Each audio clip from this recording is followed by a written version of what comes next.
Ligou ele? Isso. Boa noite a todos. Boa noite. É um prazer enorme estar aqui hoje, principalmente quando a gente somos convidados novamente a comparecer a essa casa fraterna, cheia de alegria, cheia de felicidade, que nos traz essa bênção maravilhosa. E essa alegria de estar aqui hoje, eu gostaria que vocês compartilhassem com vocês também, porque na verdade essas boas energias de vocês que traz essa paz, essa interioridade feliz que agora estamos sentindo. Que bom, isso é muito bom, bem gostoso. Então, assim, hoje fui convidado pela casa e é o tema que eu propus a falar com vocês, é o tema intuição e automaticamente inspiração. É um tema que eu tratei esses tempos em outra casa e eu achei legal o estudo por ele. É um tema que parece bem simples, né? Que a gente sabe que é intuição, que é inspiração, porém quando trazemos ele para a nossa doutrina, para a nossa filosofia espírita, acabamos vendo que ele tem algumas diferenças e algumas colocações bem interessantes, que é o que eu vou tentar passar para vocês hoje nesse bate-papo aqui então. Okay? Kardec nos traz no Livro dos Espíritos, na segunda parte, no item 15, no Livro dos Médiuns, desculpa, a questão dos médiuns no item 15. E no item 180, para ser mais específico, ele traz a questão do médium intuitivo. Porque tem o médium da psicografia, tem o vidente, tem o psicofone, que ele acaba ouvindo e transmitindo, talvez de forma mecânica ou consciente, ele acaba transmitindo a ideia que já vem pronta para ele. A psicografia, a mesma coisa. O médium intuitivo, não. Ele ouve a ideia, ele sente a ideia, porém ele acaba tendo que interpretar para realizar ela no externo, para mostrar para a gente, ou por livro, ou por alguma coisa. Ele acaba tendo que interpretar essa ideia. Por isso que a intuição, ela acaba sendo um modo que todos nós somos. Por isso que se diz, todo mundo é médium. Ou ouve, ou vê, ou psicografa, mas todos somos médios, porque a intuição é nossa, é inerente da criação do Espírito. Ou seja, quando Deus cria o Espírito, a intuição já vem junto. E ela vai desabrochando, aflorando, conforme vamos adquirindo experiências durante nossa trajetória de evolução, seja encarnado, seja desencarnado, tudo isso vem nos trazendo, vem sendo implantado no nosso DNA do perispírito. Isso é a intuição. Para entendermos um pouco, a palavra intuição, ela origina-se do latim, que quer dizer intuere. Intuere em latim é in, dentro, o que está por dentro. Tuere, conhecer, buscar, aprender. Ou seja, intuição, intuere, conhecer o que está por dentro. Conhecer o que está dentro de nós. Isso é intuição. E, automaticamente, não há como falarmos de intuição sem falar da palavra inspiração. São bem tênues, diverge por pouca coisa. Mas, enquanto a intuição, é o que eu acabei de dizer, vem de dentro, é o aprendizado que vem de dentro, a inspiração vem de fora. A inspiração nos é dada através dos amigos ocultos, por assim dizer, pelos espíritos que nos acompanham na nossa jornada, sempre nos inspirando, e a intuição é interna, a inspiração é externa, que eles nos dizem.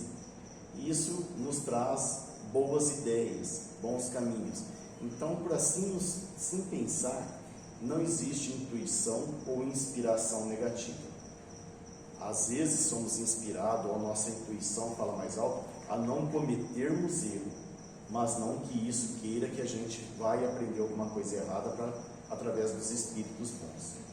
Então, mais à frente eu vou tentar trazer alguma diferença que vamos entender outro sentido, mas sempre lembrar disso. Intuição e inspiração são sempre para o bem, sempre provém da divindade, sempre de uma forma para ajudar. E a inspiração, ela está tão presente em nossas vidas, e no meio de um exemplo que eu vou passar agora, acho que todos veem, muitos não assumem isso, ou talvez nem por conhecimento que tem, por não ser adepto à filosofia espírita, ou por não conhecer mesmo, ou por achar que não tem nada a ver, porque é inteligência própria.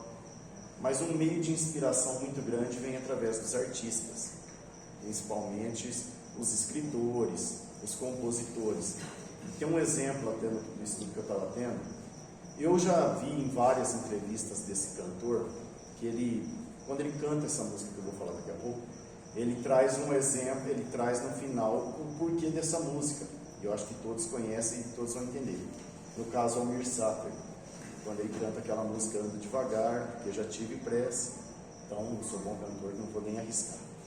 E ele traz esse exemplo, porque ele fala que em todos os programas que ele canta essa música, e daí ele já deixou claro em diversas entrevistas, que ele fala que isso não tem outra forma, essa música não tem outro meio a não ser por uma psicografia.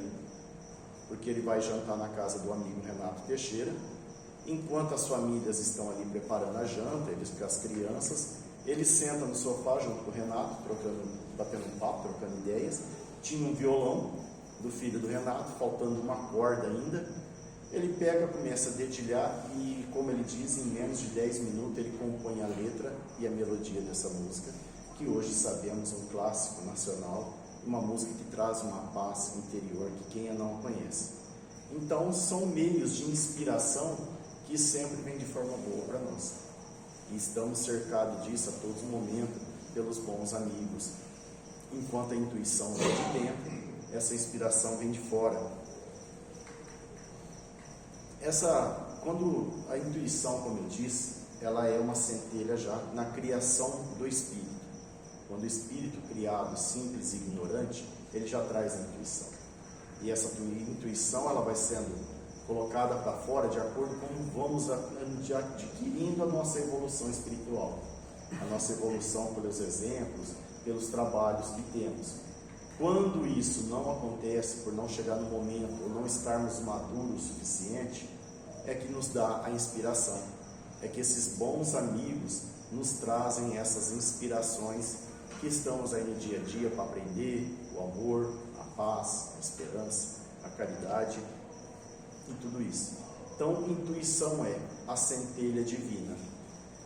Vem ao encontro que eu estava até, quando eu estudei esse tema, há uns meses atrás, para trabalhar em outra casa, eu não tinha uma noção, que agora eu estava lendo um livro, que vem ao encontro disso, que fala dos livros apócrifos, que não foram escolhidos para ser parte da Bíblia, porque sabemos que a Bíblia ela foi escrita em 365 depois de Cristo, pelo Concílio de Nicéia, pelo imperador Constantino. Então ali eles acharam, quem fez parte daquele concílio, que o melhor seria escolher os 4 livros, Pedro, Paulo, Lucas, Marcos, e o resto ficou de fora, chamando eles de apócrifos, porque na tradição deles traziam ele como mentirosos, e não é bem isso. Os apócrifos quer dizer que não foram escolhidos para aquele momento, e mesmo os que entraram, como eu disse, Lucas, Marcos, eles passaram por modificações, foram retirados textos, foram colocados textos, foram encurtados, foram aumentados e assim por diante. E eu estou lendo um livro, inclusive, que ele vem trazer os ditos de Tomé, o Evangelho de Tomé, São Tomé, que tem essa distração. E por que fala que na igreja primária, a primeira igreja que foi criada, por que eles fizeram isso? E até um exemplo que eles falam é: fora da igreja não há salvação. E não é bem isso. E nesse texto de Tomé, ele fala que Deus, aqui no caso fala da igreja não há salvação, que foi o primeiro com esse concílio que foi criado. Ou seja, temos que estar na igreja para sermos salvos. Eu cometo meus pecados, chego lá perante alguém do clero, conto meus pecados e ele me perdoa. Rezo 10 Ave Maria, 10 Pai Nosso, estou perdoado, como se fosse fácil assim.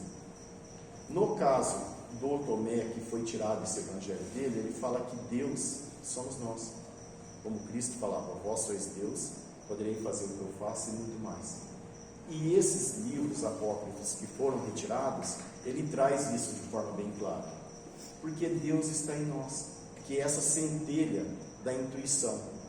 A partir do momento que essa centelha vai crescendo, a partir do momento que esse amor vai crescendo, vamos nos aproximando de Deus. Não através de um muro de pedras, de uma construção, seja o que for. É através do nosso eu interno, dessa intuição que é nossa, é inerente ao Espírito, já vem com ele. Não tem como modificar isso. Tem como acelerar, porém não como modificar.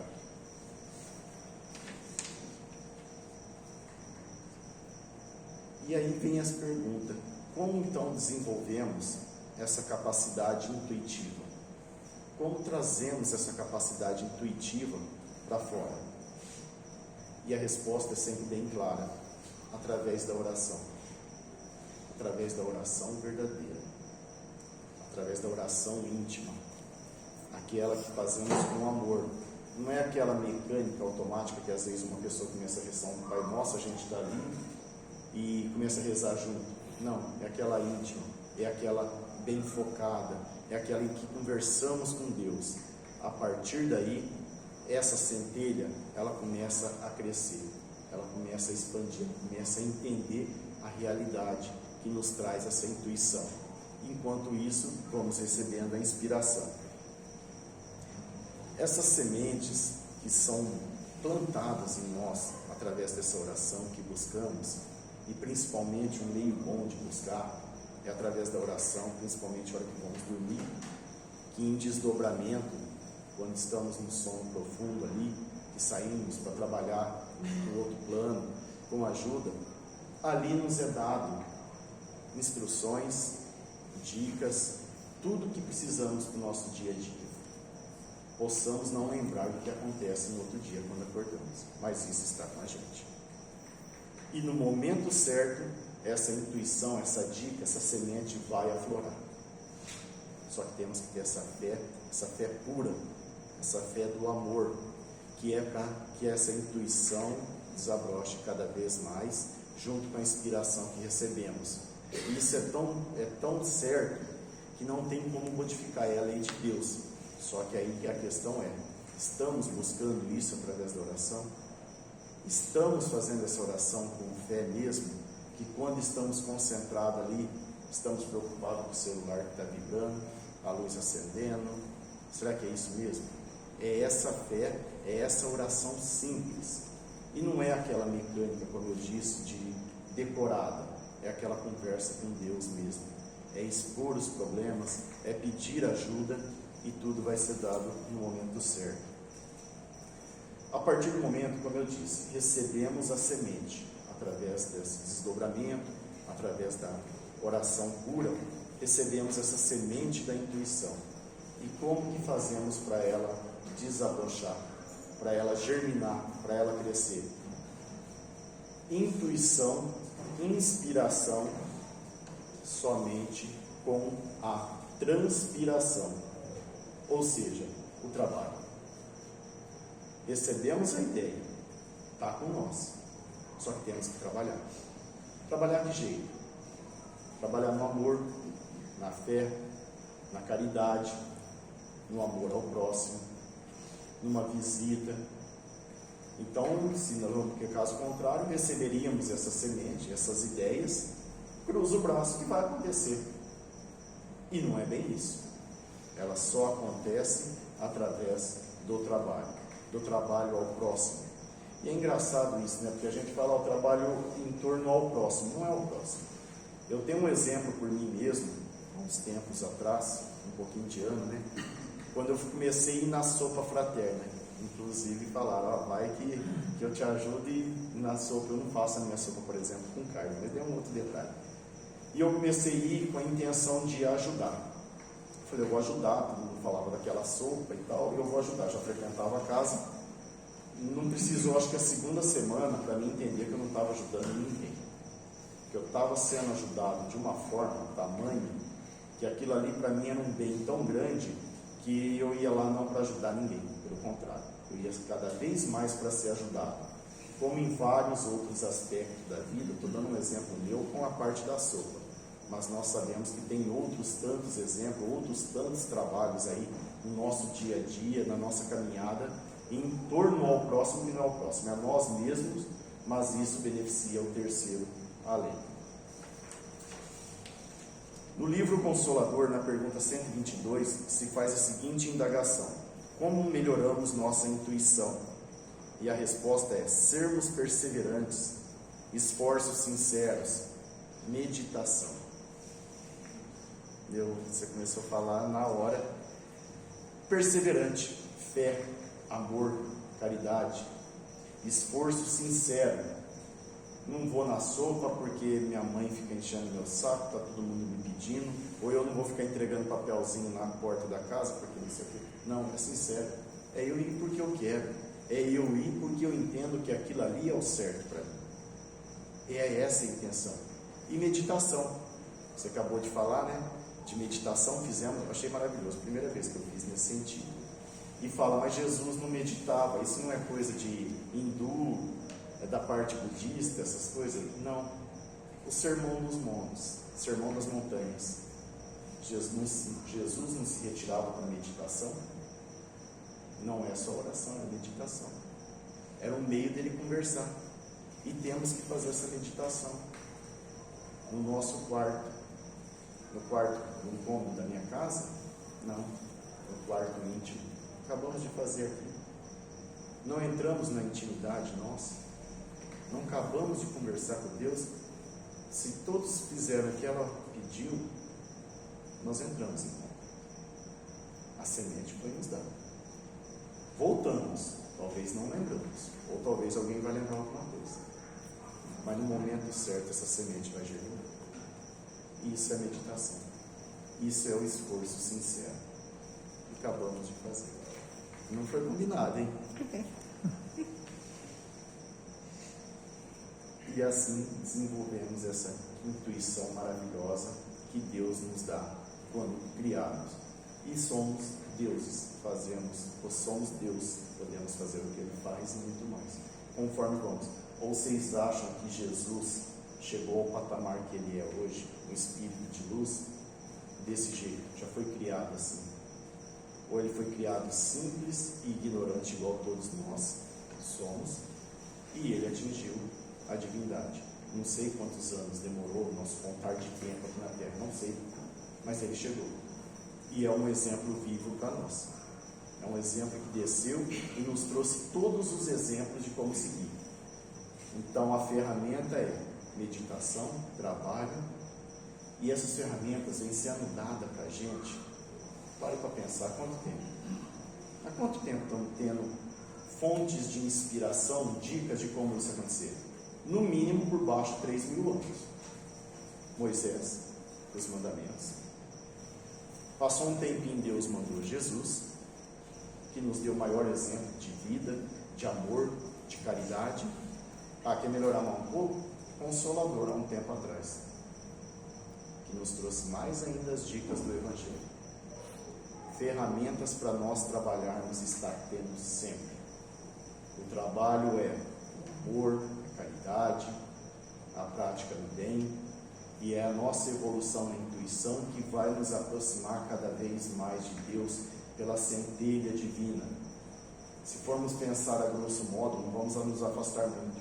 Há uns 500 anos atrás, uma simples palavra errada nos dava o direito de sacar uma espada e cortar o próximo no meio, atravessá-lo, matá-lo. Era simples e fácil, não tinha punição para isso. Hoje, não é que isso não pode, existe punição para isso quando acontece. Mas todos aqui têm essa habilidade para fazer isso igual tínhamos lá atrás? Não. Isso é a intuição que vem sendo desabrochada, vai nos criando o amor. Estamos longe? Estamos, acredito que sim, mas estamos no caminho certo. Com certeza isso é o caminho certo para nós. E temos que desenvolver isso. Às vezes fala, o corpo humano ele tem 5 sentidos: visão, tato, paladar, olfato, audição. E aí às vezes fala, então temos o 6º sentido, que é a intuição. Não temos o 6º sentido. O corpo só tem os 5. Quando desencarna, o corpo vira matéria, vira pó, some, é só os 5 sentidos. O espírito tem os sentidos dele também, tem vários. E um dos principais é a intuição. Então a intuição não é o 6º sentido humano, é o primeiro sentido do espírito. que às vezes confundimos e trazemos para nós. Nós somos espíritos, só estamos encarnados. Daqui a pouco tudo isso passa, o nosso espírito procura outra casa para continuar o seu trabalho, outra matéria, outra forma. Inclusive, numa passagem, no primeiro livro psicografado por Emmanuel, que no próprio texto do livro traz como Emmanuel, se faz a seguinte revelação. Ele diz: faz-se mister desenvolver todos os sentidos do espírito, revelar suas energias. Faz-se mister. É para onde? É urgente. Não dá para brincar mais. Vamos nos desenvolver essas energias, desenvolver essa centelha que está à nossa volta. Hoje uma centelha clareia o que no escuro? Nada. Mas conforme vai alimentando, ela vira uma vela, clareia 1,5 metro, 2 metros de diâmetro, uma lâmpada, um holofote. Jesus. Não estou falando que somos Jesus, que já estamos, mas estamos no caminho para ser. E ele não é um holofote que clareia um mundo, uma imensidão no qual ele administra. É um exemplo vivo disso. E aí, na questão 117 do Livro dos Espíritos, o que define a evolução do espírito? E a resposta é simples: ele próprio. A evolução nossa está nas nossas mãos. É simples. Não é o que eu acabei de falar? Várias ferramentas. Eu estou falando, podemos, exemplos, viu gente? Já existe vários. Podemos ir num asilo fazer uma visita, num hospital, na sopa fraterna, entregar papelzinho na casa, seja lá o que for. Exemplos de trabalho tem muitos. Ah, mas eu não vou na sopa porque o pessoal lá acorda 4 horas da manhã no sábado, eu acordo a semana inteira. Ah, eu não vou na casa espírita porque segunda-feira para mim é muito corrido, eu chego cansado. A evolução é pelo próprio espírito. Você quer correr agora? Dá tempo. Você quer ficar em casa? Sem problema. Mas vir para a Terra, uma vida inteirinha perdida, acho que está na hora de começarmos a pensar nesses conceitos. Então está na nossa mão essa intuição, essa evolução. E Cristo já advertia, né, lá atrás: nem só de pão viverá o homem, mas de toda palavra que sai da boca de Deus. Ou seja, o conhecimento, daí eu dei as palavras, há 3.000 anos atrás, começou com Moisés, Cristo, o Consolador agora. Exemplos e exemplos, posso dizer vários, de amor, de fé, de perseverança. Estamos buscando? Vai do próprio Espírito. Quer buscar? Busca. Não quer? Você tem o livre-arbítrio. Você pode fazer o que você tem que entender.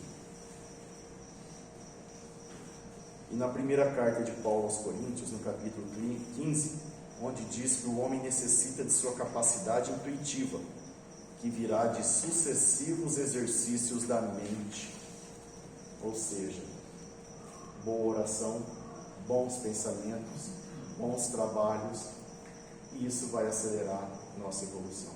Isso já foi falado lá atrás entre São Paulo aos Coríntios.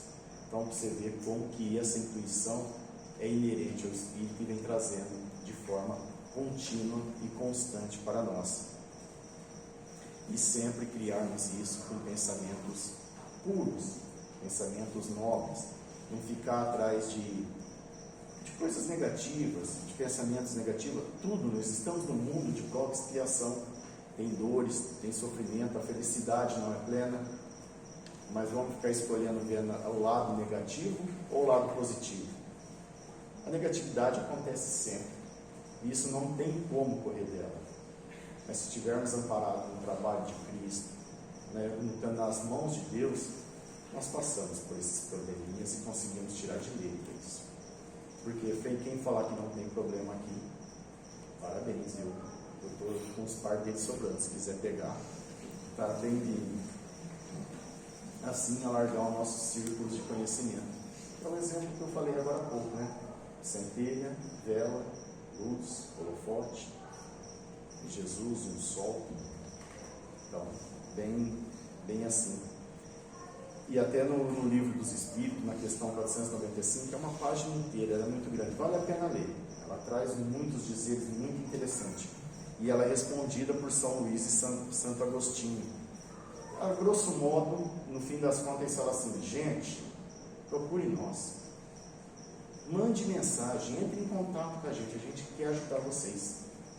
Eles deixam bem claro isso. Oração bem dita, oração bem falada, aquela calma que eu falei de íntimo, aquela verdadeira. E os espíritos bons amigos estão falando, gente, entre em contato com a gente, estamos aí para ajudar. Abra seus corações, suas mentes, não entre em intriga, pensamentos bons, que nós vamos estar ali a todo momento ajudando vocês. Bem claro, questão 495.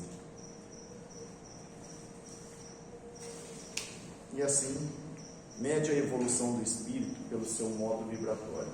Eu não conheci, não tive a oportunidade de chegar perto, mas o pessoal fala que quando se chegava perto de Chico Xavier, num raio de 10 metros, a energia que emanava dele era muito grande. Você sentia uma paz, um conforto, e até uma pessoa me falou, nossa, vocês espíritas, tudo que vocês falam é em torno de Chico Xavier, né?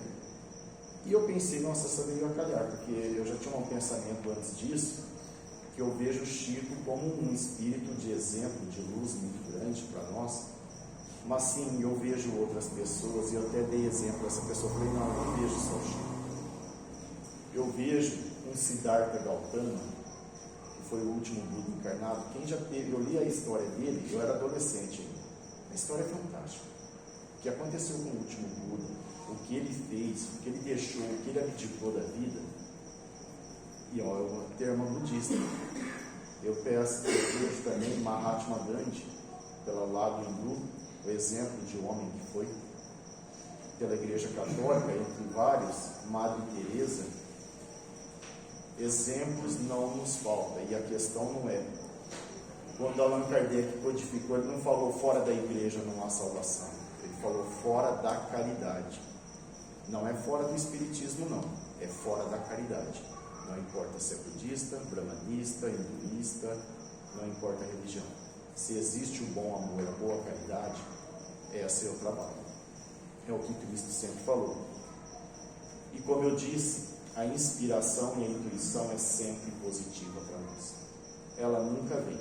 O que se confunde um pouco, até um termo errado no português, não é esse termo correto, é a influenciação, que inclusive hoje é profissão, né? Algumas pessoas trazem como influências das mídias digitais, a influência da TV e tudo mais. E isso sim, tem coisas boas, tem coisas ruins, e nós temos o livre-arbítrio. Vai por mim eu querer acompanhar certas coisas esdrúxulas ou coisas boas. Aí vem o livre-arbítrio e a nossa consciência para saber o que é certo e o que é errado. Então, não vamos confundir inspiração, fora, amigos bons, intuição nossa, centelha divina, influenciação é o que o mundo nos dá aí, cabe a gente querer acompanhar isso ou não. Então, como o maior inspirador que tivemos até hoje, e que é um exemplo vivo, Jesus, que nos trouxe essa fonte de inspiração, de amor, de paz, de esperança, de fé, de caridade, de perdão ao próximo. Não precisa mais do que isso, eu acho que vai nos inspirando no nosso dia a dia. Os exemplos dele, as maravilhas, tem livros e livros, e temos pessoas maravilhosas, temos lugares maravilhosos para ver esse amor divino. A Viviane fez com a gente essa meditação, que eu acho que para mim foi o ápice da palestra. Eu acho que valeu até mais que isso. Mas eu gostaria de fazer uma reflexão com vocês para mostrar o poder da oração. Às vezes fala, eu faço oração, Deus não ouve, ou eu não consigo o que eu quero, então tudo que eu peço nunca dá certo. Eu vou convidar vocês para fazer uma reflexão, e eu não preciso responder para mim, lógico, é só para guardar para vocês. Ver se isso vale a pena, se é assim mesmo que acontece, ou não é para vocês, porque para mim, eu achei que foi. Então, só para refletirmos juntos. Eu pedi a Deus forças, e Deus me deu dificuldades para fazer forte. Eu pedi sabedoria, e Deus me deu problemas para resolver. Eu pedi o amor, e E Deus me deu pessoas com problemas para que eu pudesse ajudar. Eu pedi favores e Deus me deu oportunidades. Eu pedi prosperidade e Deus me deu um cérebro e músculos para que eu pudesse trabalhar. Eu pedi coragem e Deus me deu perigos para superar. Eu pedi como ser grato a Deus e Ele me deu a vida. Eu pedi para ser feliz e Deus me deu o exemplo da caridade. Eu pedi uma prova da existência divina. Deus me mostrou o caminho da fé através dos exemplos do Cristo. Deus, o Senhor ouviu minhas preces. Obrigado. Que todos tenham uma excelente semana, uma noite maravilhosa, cheia das bênçãos e glórias do Pai. Que assim seja.